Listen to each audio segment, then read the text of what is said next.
Good morning student, welcome back to our channel farmers parent.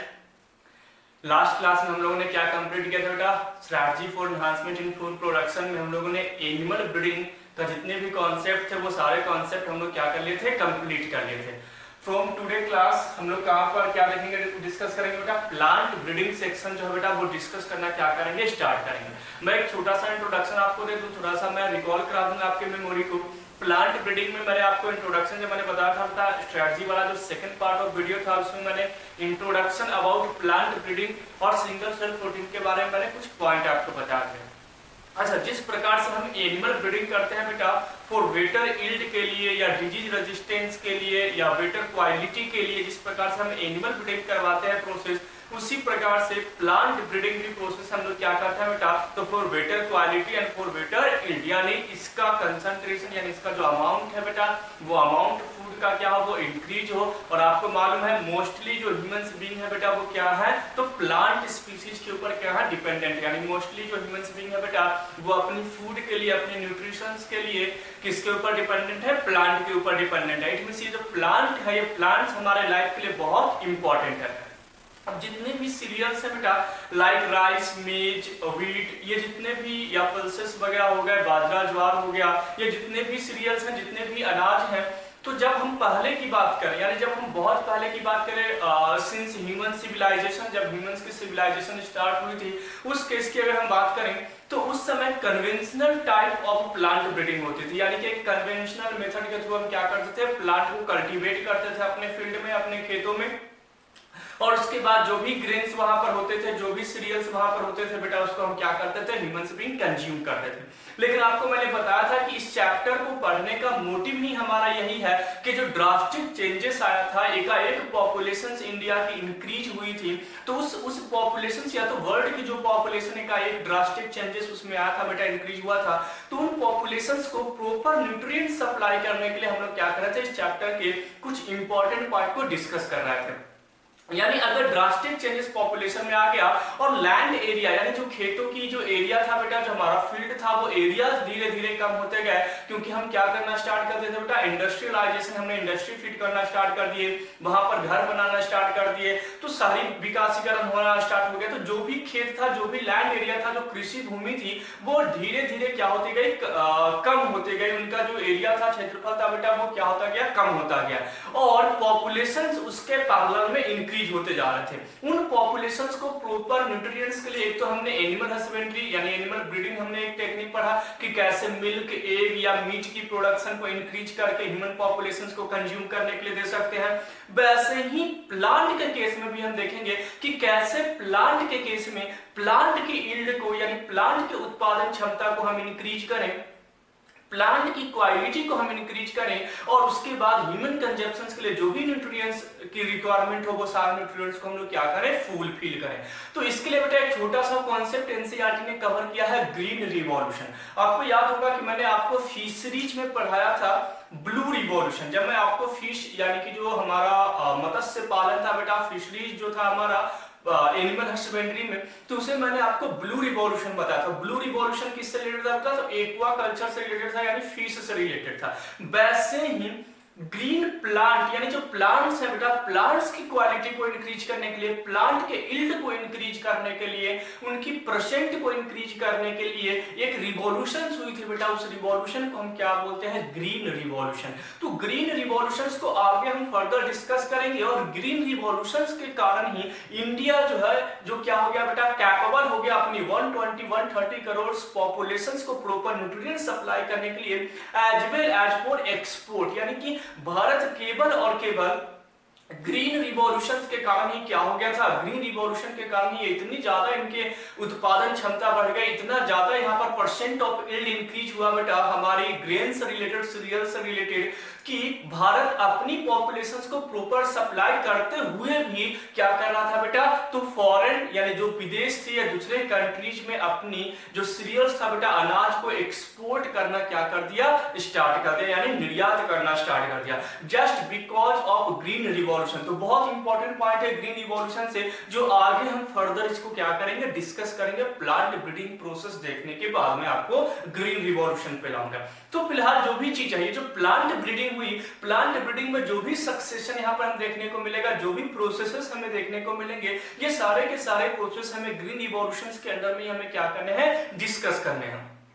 अगर हम plant breeding की बात करें बेटा, तो प्लांट ब्रीडिंग को जस्ट लाइक एनिमल्स ब्रीडिंग हम इसको क्या करेंगे, सिंपली डिफाइन करेंगे। क्या सिंपली डिफाइन करेंगे, तो it is purposeful manipulation of plant species. यहां पर हम पर्पसफुल यानी कि हमें पहले से ही मालूम है कि ये इस प्रोसेस से हमें फ्यूचर में बेनिफिट्स होने वाले हैं। इस प्रोसेस को हम प्रोसीड करेंगे, अगर हम इसमें सक्सेसफुल हो जाते हैं तो हमारी पॉपुलेशंस के लिए या तो जो भी पर्पस के लिए हम ये काम कर रहे हैं वो पर्पस हमारा क्या हो जाएगा, फुलफिल हो जाएगा। यानी ये जो टेक्निक है, चाहे वो एनिमल ब्रीडिंग हो चाहे वो प्लांट ब्रीडिंग हो, दोनों के दोनों क्या है भाई, पर्पसफुल है। पहली प्रोसेस तो याद है, याद करिए, याद रखना है। कैसे डेफिनेशन बनाएंगे, तो it is purposeful manipulation of plant breeding in order to create desired plant। हम प्लांट ब्रीडिंग क्यों करें, एक डिजायर्ड प्लांट बनाने के लिए, कि एक राइस का प्लांट है जो मानकर चलो 100 ग्राम राइस यानी चावल बनाने के लिए क्या होता है, रिस्पॉन्सिबल होता है। उसमें जो पैडी प्लांट है यानी धान का जो पौधा है, उसमें क्या है तो एक पौधा कितना देगा, 100 ग्राम राइस बना करके देगा। हमने क्या किया कि एक ऐसी डिजायर प्लांट की ख्वाहिश रखी, ऐसी हमने चीजें सोचना स्टार्ट की कि एक प्लांट 100 ग्राम ना दे करके 500 ग्राम दे, यानी आधा किलो यानी कि हाफ केजी क्या करे भाई, प्रोडक्शन करके दे, यील्ड करके दे। यानी ये हमारा क्या है, डिजायर प्लांट है। और ये हमारा क्या था भाई, ये जो मैंने ब्लू मार्कर्स है, ये कितना दे रहा है, तो हमारा पहले का कन्वेंशनल प्लांट है जो 100 ग्राम क्या कर रहा है बेटा, पैडी यानी कि पैडी का प्लांट है, राइस कितना दे रहा है, 100 ग्राम। हमने एक डिजायर प्लांट, हमने सपने में सोचा कि एक ऐसा प्लांट बनाए जो एक प्लांट आधा किलो प्रोडक्शन करने के लिए रिस्पॉन्सिबल हो। तो अगर ये 100 ग्राम दे रहा है और ये अगर 500 ग्राम दे रहा है बेटा, तो ये हमारे लिए क्या हो गया, बहुत ही इंपॉर्टेंट हो गया। जहां ये एक लोगों का पेट भर रहा था, ये 5 लोगों का पेट भरेगा। आया समझ में, एरिया उतनी हुई, प्लांट एक ही था, लेकिन ये 5 का पेट भरेगा और ये एक ही को न्यूट्रिशन सप्लीमेंट प्रोवाइड करके देगा। ये हमारा क्या हो गया, डिजायर प्लांट हो गया। अब इस प्लांट में हम कुछ ना कुछ मैनिपुलेशन करेंगे, यानी इस प्लांट में हम कुछ ना कुछ चेंजेस करेंगे और उस चेंजेस के बेस पर, यानी इसके जीन्स को चेंज करेंगे, मॉलिक्यूलर बेसिस पर चेंजेस लाएंगे, हाइब्रिडाइजेशन कराएंगे, क्रॉसिंग करवाएंगे, कुछ भी ऐसे चेंजेस करेंगे जो आगे मैं आपको बताऊंगा। और उस चेंजेस के बाद एक डिजायर प्लांट बनाएंगे। और इस प्लांट को हम क्यों बना रहे हैं, तो इसकी बेटर कल्टीवेशन, यानी इजिली इसको हम कल्टीवेट कर ले, यानी इजिली इसको हम उपजा लें, बेटर यील्ड के लिए, यानी कि बहुत अच्छा उत्पादन क्षमता हो, जो 100 ग्राम दे रहा था ये 500 ग्राम ला करके दे रहा है। और क्या करेंगे बेटा, फॉर डिजीज रेजिस्टेंस के लिए भी हम क्या करेंगे बेटा, इस प्लांट को यूज कर रहे हैं, ताकि कोई माइक्रोब्स जो है या इन्वायरमेंटल कंडीशंस जो है या बैक्टीरिया वायरस जो है, ये इसको ज्यादा नुकसान नहीं करें। अगर ये सारी चीजें हमारी फुलफिल हो जाती है बेटा, तो जो भी हमारी प्रॉब्लम्स थी, जो भी हमारी problems drastic changes of populations के कारण हुई थी, वो सारी प्रॉब्लम्स हमारी क्या हो जाएगी, सॉल्व हो जाएगी। पॉइंट क्लियर है, मैंने क्या आपको बताया कि हम यहां पर क्या करेंगे बेटा, तो प्लांट स्पीसीज में एक मैनिपुलेशन करेंगे पर्पसफुली फॉर बेटर यील्ड। क्या करेंगे बेटा, for better yield, for better cultivation and for better disease resistance property. यानी इन सारी चीजों के लिए हम क्या करेंगे बेटा, यहां पर एक पर्पसफुली क्या करेंगे, एक चेंजेस लाएंगे और एक डिजायर प्लांट बनाएंगे जिसमें ये सारी प्रॉपर्टी पाई जाएगी। आया समझ में, तो सिंपल सा डेफिनेशन है बेटा प्लांट ब्रीडिंग का, it is purposeful manipulation of plant species in order to create desire plant for better cultivation, yield and for disease resistance. यानी यहां पर हम मैनिपुलेशंस करके एक ऐसे डिजायर प्लांट बनाएंगे जिनके पास बहुत ही अच्छी उत्पादन क्षमता हो, जिनके पास रोग प्रतिरोधक क्षमता बहुत अच्छी हो, इम्यूनिटी प्लांट की बहुत अच्छी हो, और प्लांट जो है इजीली उसको हम क्या कर सकते हैं, उपजा सकते हैं। इन सारी प्रॉपर्टी के लिए, इन सारे गुणों के लिए हम क्या करेंगे बेटा, प्लांट ब्रीडिंग। ब्रीडिंग का मतलब ही क्या होता है, मेटिंग यानी कि क्रॉस करवाना। यानी जिस प्रकार से हमने काऊ, यानी जो काऊ मैंने आपको बताया था कि एक हमने क्या किया भाई, तो फॉरेन से हमने बुल लाया, बाहर से स्पर्म लाया, और जो काऊ थी भारत की उसके साथ हमने साहिवाल के साथ उसको क्रॉसिंग करवा दिए थे। करंट स्विच जो हम लोगों ने बनाए थे, ब्राउन स्विच और किसके साथ बेटा, साहिवाल के साथ हमने क्रॉसिंग करवाया था। तो वो क्या था, बेटर यील्ड के लिए कि मिल्क का प्रोडक्शन इंक्रीज हो, इसीलिए हमने किया था। तो वैसे ही प्लांट में भी ऐसा ही करेंगे कि कौन सी प्लांट की प्रॉपर्टी अच्छी है और उसके बाद उसी प्लांट को हम क्या कराएंगे, क्रॉसिंग कराएंगे। मान लो कि किसी एरिया में, वर्ल्ड के किसी एरिया में कुछ ऐसे प्लांट हैं जो एक प्लांट 500 ग्राम राइस प्रोडक्शन के लिए रिस्पॉन्सिबल है, और मान के चलो एक ऐसे प्लांट है जो 100 ग्राम है, तो हम 100 वाले को 500 में क्या कराएंगे, क्रॉसिंग करवाएंगे और एक प्योर लाइन क्रिएट करेंगे जो आगे जाकर के हर एक प्लांट 500 ग्राम प्रोडक्शन के लिए क्या होगा, रिस्पॉन्सिबल होगा। और वो मैं उसके नाम भी मैं आपको याद करवाऊंगा फ्यूचर्स वाली क्लास जब हम आगे पढ़ेंगे। फिलहाल डेफिनेशन हमारा क्लियर हो गया बेटा, डेफिनेशन से रिलेटेड पॉइंट कंप्लीट हो गया। मैंने आपको एक छोटा सा पॉइंट आपको बस मैंने यहाँ पे लिखा नहीं, लेकिन ग्रीन रिवॉल्यूशंस के बारे में आपको बताया कि प्लांट स्पीसीज से रिलेटेड था, प्लांट की प्रोडक्शन, प्लांट की यील्ड को इंक्रीज करने के लिए एक रिवॉल्यूशंस क्रिएट की गई थी, और उस रिवॉल्यूशंस के पीछे बहुत सारे कॉन्सेप्ट हैं, कुछ नाम भी हमें याद रखने हैं, स्पीसीज नेम भी याद रखने हैं, साइंटिस्ट के नाम भी याद रखने हैं, जो आगे मैं फर्दर क्लास में आपको क्या करूंगा, बताऊंगा। फिलहाल हम लोग सेकंड आते हैं हिस्ट्री। अच्छा, हिस्ट्री आप देखोगे एनसीईआरटी में हिस्ट्री ऐसा कोई वर्ड प्लांट ब्रीडिंग में नहीं दिया गया, लेकिन फॉर पर्सनल कन्वीनियंट हम अपनी सुविधाएं के लिए, ताकि हमारा बोर्ड का एग्जामिनेशन है वो बोर्ड के एग्जामिनेशन में क्वेश्चन सॉल्व हो जाए, और अगर नीट एम्स में भी यहाँ से क्वेश्चन आए तो अगर इस सीक्वेंस को हम फॉलो करेंगे तो वो इजीली हमसे क्या हो जाएगा, सॉल्व हो जाएगा। कुछ चीजें हम क्या करेंगे बेटा, चेंजेस करेंगे। हम एनसीईआरटी के सिंगल लाइन को हम कवर करेंगे, लेकिन उसको मैनिपुलेट करेंगे अपने हिसाब से, यानी कि अपनी कन्वीनियंट के लिए इसको क्या करेंगे, चेंजेस करेंगे। तो मैंने एक हिस्ट्री वर्ड रखा। अब वहां पर हिस्ट्री कुछ है नहीं एनसीईआरटी में, लेकिन हमने प्लांट ब्रीडिंग प्रोसेस को समझने के लिए हमने यहाँ पर क्या लिया, इतिहास इसका पढ़ना स्टार्ट करते हैं, इसकी हिस्ट्री पढ़ना स्टार्ट करते हैं। अगर हिस्ट्री की बात करें बेटा तो फर्स्ट है कन्वेंशनल प्लांट ब्रीडिंग। फर्स्ट जो था कन्वेंशनल नाम से ही क्लियर हो रहा है कि जब ह्यूमन सिविलाइजेशन स्टार्ट हुआ था, धीरे धीरे जब मनुष्य प्रजाति बढ़ना स्टार्ट हुए थे, उसी केस में जो भी ब्रीडिंग होती थी, जो भी लोग ब्रीडिंग करते थे, सिंपली धान को या तो व्हीट को खेतों में डाल देते थे, और उसके बाद वहां पर क्या होता था, यील्ड का प्रोडक्शन होता, जो भी वहां पर सीरियल्स का फॉर्मेशन होता था, उन फॉर्मेशंस को वो क्या करते थे, कंज्यूम करते थे। तो सिंपली यहाँ पर है 9000 to 11000 ईयर्स एगो, यानी कि आज से 9000 11000 साल पहले, ड्यूरिंग और सिंस ह्यूमन सिविलाइजेशन। इस केस में जो भी वहां पर सीरियल्स का प्रोडक्शन होता था, जो भी अनाज का उत्पादन होता था, उन सारे अनाज को हम कहां पे रखते हैं, कन्वेंशनल प्लांट ब्रीडिंग के अंडर में लाते हैं। लेकिन डे बाय डे वहां पर जब ह्यूमन सिविलाइजेशन स्टार्ट हुई, पॉपुलेशन से इंक्रीज होना स्टार्ट हुआ, तो वहां पर जो पैटर्न था, यानी कि कृषि उत्पादन का जो पैटर्न था बेटा, यानी जो कल्टीवेशन का जो पैटर्न था, उस पैटर्न में क्या हुआ भाई, चेंजेस आया। और चेंजेस क्या आया भाई, तो चेंजेस आया कि उसको क्लासिकल प्लांट ब्रीडिंग करना स्टार्ट कर दिया लोग। कन्वेंशनल के बाद अब हम कहां पर मूव कर जाते हैं, क्लासिकल प्लांट ब्रीडिंग पे। क्लासिकल प्लांट ब्रीडिंग कब होगा, आफ्टर ह्यूमन सिविलाइजेशन। जब ह्यूमन का सिविलाइजेशन हो गया था कुछ सालों बाद, वहां पर क्या हो गया भाई, तो जब पॉपुलेशन इंक्रीज हुई तो वहां पर क्या हुआ, लोगों ने क्या करना स्टार्ट किया, क्लासिकल प्लांट ब्रीडिंग करवाना स्टार्ट किया। और क्लासिकल ब्रीडिंग में क्या होता है बेटा, सिंपली क्रॉसिंग एंड हाइब्रिडाइजेशन। अब हाइब्रिडाइजेशन का मतलब मैंने आपको ऑलरेडी बता रखा है, सेक्सुअल रिप्रोडक्शन फ्लावरिंग प्लांट में बताया मैंने आपको कि हाइब्रिडाइजेशन क्या होता है। तो हाइब्रिडाइजेशन हम क्या करते हैं बेटा, एक प्योर लाइन प्लांट लेते हैं, यानी जिसकी प्रॉपर्टी हमें चाहिए, मान के चलो इस प्लांट की हमें प्रॉपर्टी चाहिए, इस प्लांट की वो प्रॉपर्टी नहीं है, इस प्लांट की प्रॉपर्टी हमें इसमें चाहिए, तो हमें क्या करना होगा, क्रॉसिंग करवाना होगा। हाइब्रिडाइजेशन में क्या होता है, टू स्पीसीज के बीच में, या टू डिफरेंट स्पीसीज या तो टू डिफरेंट सब स्पीसीज के बीच में हम क्या कराते हैं, क्रॉसिंग करवाते हैं। अब क्रॉसिंग जैसे यहाँ पर होगा बेटा, यह हाइब्रिडाइजेशन में अभी ही एनिमल ब्रीडिंग में भी आपको पढ़ाया।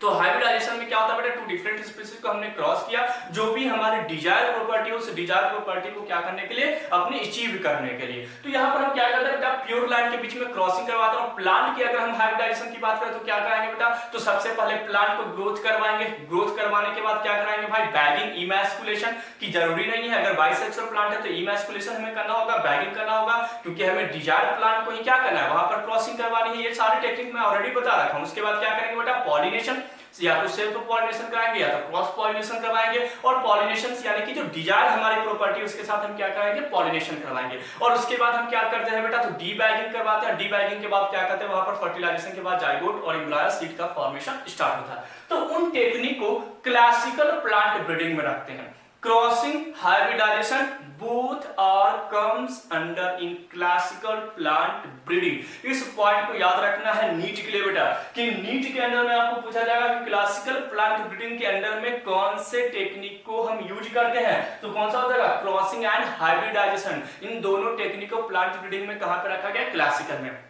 सबसे पहले क्या था बेटा, कन्वेंशनल कब था भाई, तो सिंस ह्यूमन सिविलाइजेशन कब था, तो ये back to 9000 to 11000 years ago, वहां पर हमारा क्या हो रहा था भाई, कन्वेंशनल। उसके बाद पॉपुलेशन इंक्रीज हुई तो क्या हुआ बेटा, तो क्लासिकल ब्रीडिंग स्टार्ट हुआ, और क्लासिकल ब्रीडिंग के बाद भी अगर पॉपुलेशन इंक्रीज हुआ तब क्या किया गया बेटा, मॉलिक्यूलर और जेनेटिक प्लांट ब्रीडिंग। ऐसा कोई टर्म्स वहां पर नहीं दिया गया है, लेकिन तब भी हम इस ये जो प्लांट ब्रीडिंग पढ़ने जा रहे हैं, यानी आगे जो भी चीजें हम प्लांट ब्रीडिंग में देखेंगे वो सभी के सभी मॉलिक्यूलर जेनेटिक प्लांट ब्रीडिंग, यानी हमने क्रॉसिंग भी करवा दिया। लेकिन अब एडवांस तरीका क्या आया कि जो भी बायोटेक्नोलॉजी वाले या तो जो भी एग्रीकल्चर के जो साइंटिस्ट थे वो अपने इंस्टीट्यूट के अंदर में क्या करना स्टार्ट किया बेटा, तो जीन लेवल पे, मॉलिक्यूल्स लेवल पे, आपने बायोमॉलिक्यूल्स में पढ़ा होगा, 11th क्लास में बायोमॉलिक्यूल्स में पढ़ाया था, उसमें आपने पढ़ा होगा कि जीन्स क्या होते हैं, ये मॉलिक्यूलर्स क्या होते हैं, मॉलिक्यूलर्स बायोलॉजी क्या होते हैं। तो जो भी मॉलिक्यूलर बायोलॉजी या तो जेनेटिक इंजीनियरिंग वाले जो साइंटिस्ट है बेटा, जो जीन की मैनिपुलेशंस के लिए,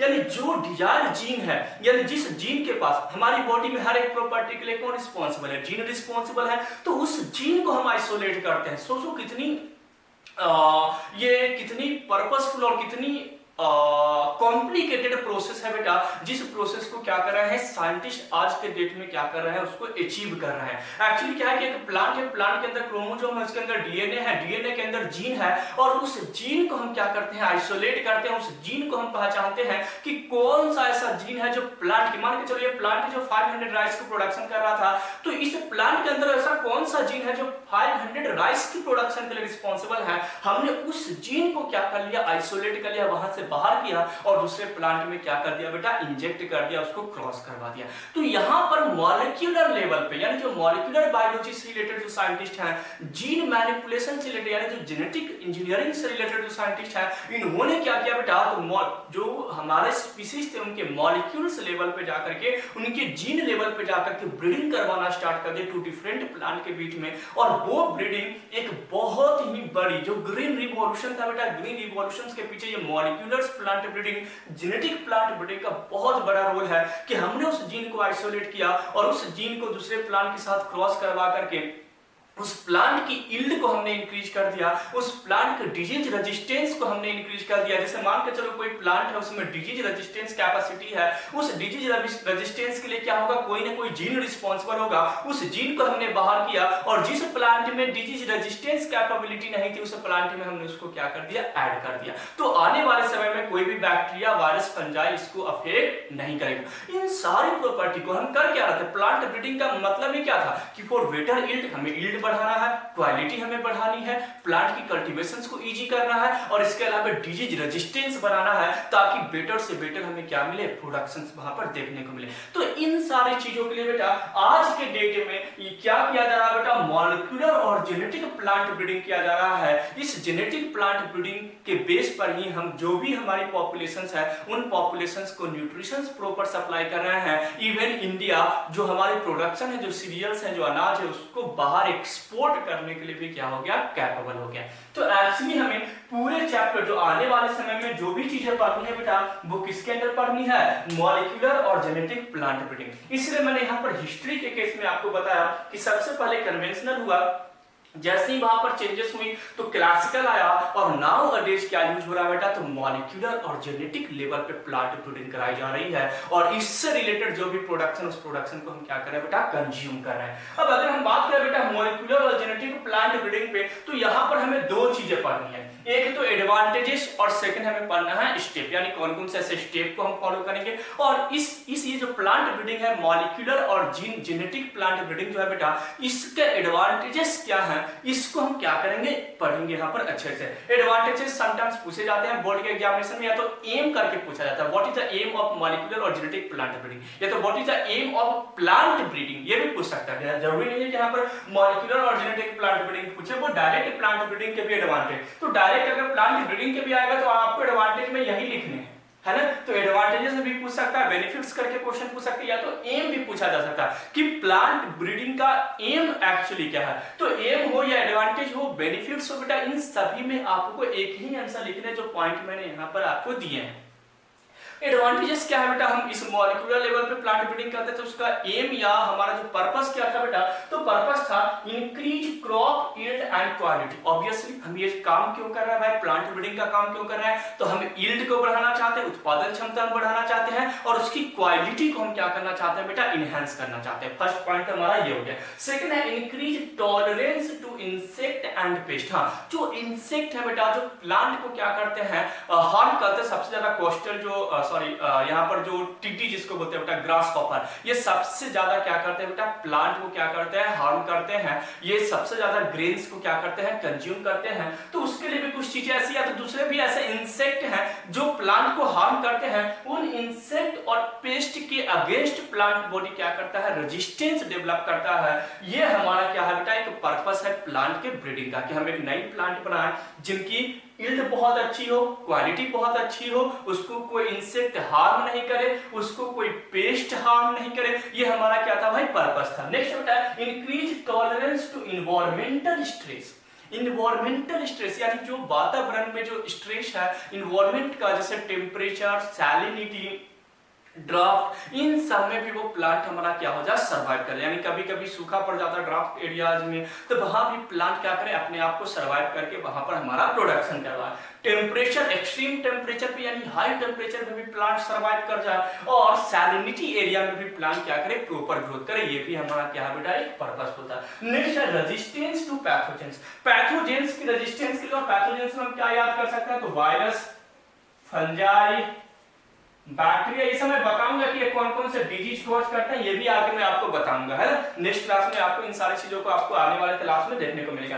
तो पैथोजेन से भी रेजिस्टेंस हो, ऐसा नहीं कि रेजिस्टेंस या टॉलरेंस केवल इन्वायरमेंटल स्ट्रेस पर ही हो। Environmental stress, insect, pest as well as यहाँ पर पैथोजेन जो बैक्टीरिया, वायरस और फंजाई है बेटा, ये भी प्लांट को हार्म ना करे। इन सब पर्पस के लिए हमने क्या किया बेटा, एक ऐसा प्लांट बनाया जिनके अंदर ये सारी क्वालिटी पाई जाती है। तो ये हमारा एम था प्लांट ब्रीडिंग का, कि हमारा यील्ड बहुत अच्छा हो, क्वालिटी बहुत अच्छी हो, इन्वायरमेंटल प्रेशर को, इन्वायरमेंटल कंडीशंस को टॉलरेट करे बेटा, पेस्ट को टॉलरेट करे, हमारे इंसेक्ट को टॉलरेट करे, या तो पैथोजेंस के अगेंस्ट क्या करे भाई, रेजिस्टेंस डेवलप करे। ये सारे हमारे क्या था बेटा, एडवांटेजेस थे, एम था, पर्पस था हमारा प्लांट ब्रीडिंग का।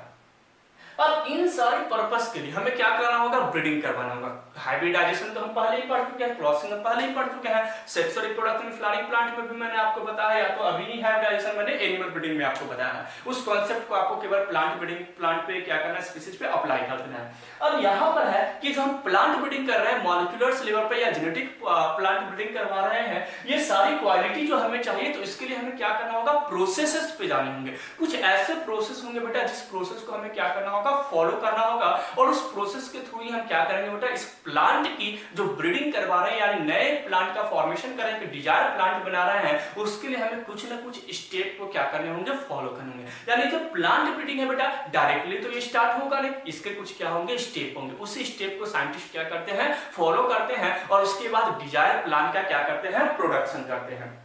ये पॉइंट को हमें क्या करना है, याद रखना है। तो अब नेक्स्ट है बेटा स्टेप, यानी प्रोसेसेस ऑफ अ प्लांट, और प्रोसेस ऑफ स्टेप में हमें सबसे पहले क्या आता है, कलेक्शंस ऑफ वेरिएबिलिटी। क्या बेटा, कलेक्शन ऑफ वेरिएबिलिटी।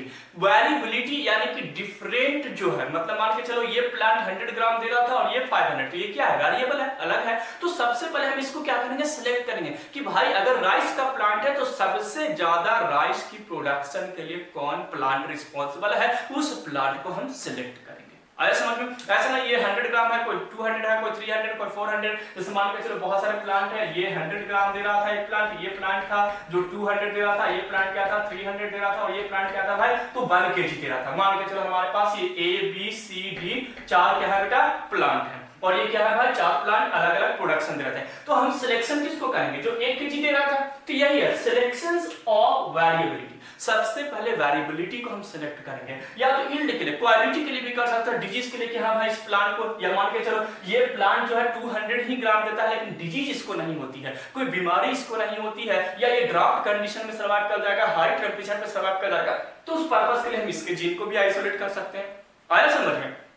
यानी अलग अलग प्रॉपर्टी के अलग अलग जीन को हम आइसोलेट करेंगे कि 4 प्लांट है, इसके पास यील्ड बहुत अच्छा है, इसके पास डिजीज रेजिस्टेंस बहुत अच्छा है, इसकी क्वालिटी बहुत अच्छी है, भले ही ये प्रोडक्शन कम करता है लेकिन क्वालिटी बहुत अच्छी है, तो हम इन तीनों के जीन को क्या करेंगे, आइसोलेट करेंगे और उसको किसी एक प्लांट के अंदर डाल देंगे और उस प्लांट में क्या हो जाएगा भाई, तो वो डिजीज रेजिस्टेंस भी रहेगा, उसकी क्वालिटी भी अच्छी रहेगी और उसका यील्ड भी अच्छा होगा। आया समझ में? यानी हमने वेरिएबिलिटी को कलेक्ट किया और उसके बाद उनके जीन्स को वहां पर क्या करेंगे, सिलेक्ट करेंगे। मैं आने वाले समय में इनको डीप में मैं पढ़ाऊंगा, इस स्टेप को अगले वीडियो में आपको डीप में पढ़ाऊंगा जिसमें इन सारी चीजों को मैं अच्छे से क्लियर करूंगा। फिलहाल याद रखिए कलेक्शंस ऑफ वेरिएबिलिटी, सेकंड बेटा evaluation and selections of parents. अब पेरेंट्स को क्या करेंगे, इवैल्यूएट करेंगे, अच्छे से निरीक्षण करेंगे उसका और उसके बाद उसको क्या करेंगे, सिलेक्ट करेंगे कि हाँ ये पेरेंट्स है, ये मेल है और ये फीमेल है, इन दोनों के बीच में अब हमें क्रॉसिंग करवानी है। जब हमने प्लांट के वेरिएबिलिटी को सिलेक्ट किया देन हम पेरेंट्स को सिलेक्ट करेंगे। नेक्स्ट बेटा क्रॉस हाइब्रिडाइजेशन, या तो क्रॉस हाइब्रिडाइजेशन करवाएंगे, क्रॉसिंग यानी क्रॉस पॉलिनेशन करवाएंगे टू डिफरेंट, अगर यूनिसेक्सुअल प्लांट है तो,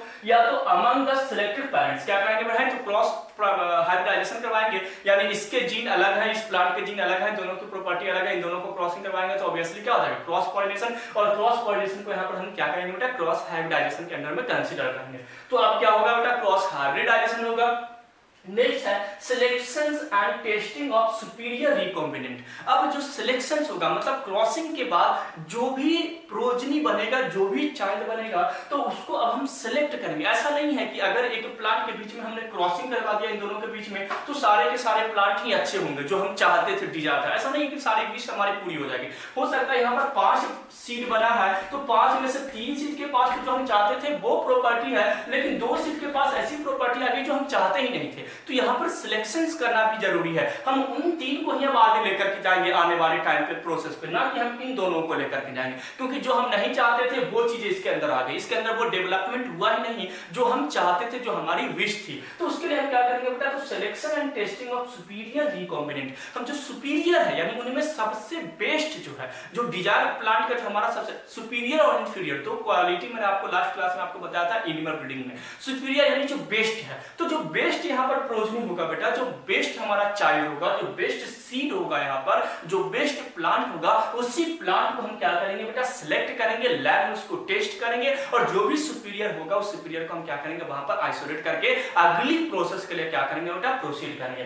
next testing release and commercialisation of new cultivar, यानी कि अब क्या करेंगे भाई, जो भी सुपीरियर्स आए हैं उनके जो भी सीड होंगे आने वाले टाइम में उसको लैब में अच्छे से टेस्ट करेंगे और उसके बाद कमर्शियलाइजेशन यानी कि पूरी मार्केट में उसको क्या करेंगे बेटा, सप्लाई करेंगे ताकि लोग उसको परचेज करें और अपने खेतों में उसी से क्या करें भाई, खेती करें, उसको कल्टीवेट करें। तो यहाँ पर पर्पसफुली का मतलब क्या था कि हमने एक ऐसा प्रोसेस बनाया, एक ऐसी विश की, ऐसा हमने एक डिजायर विश बनाई कि भाई इसके बेस पर जो भी हमारा पॉपुलेशन है उस पॉपुलेशन को प्रॉपर क्या हो जाए भाई, न्यूट्रिएंट्स यानी कि न्यूट्रिएंट्स की सप्लाई हो, इवन हम एक्सपोर्ट करने में या तो प्लांट को अपने घर में अपने खाद्यान्नों में उसको सुरक्षित करने के लिए, प्रिजर्व करने के लिए, कंजर्व करने के लिए भी हम क्या हो, कैपेबल हो। तो इसके लिए हम क्या करते हैं बेटा, प्लांट ब्रीडिंग करते हैं।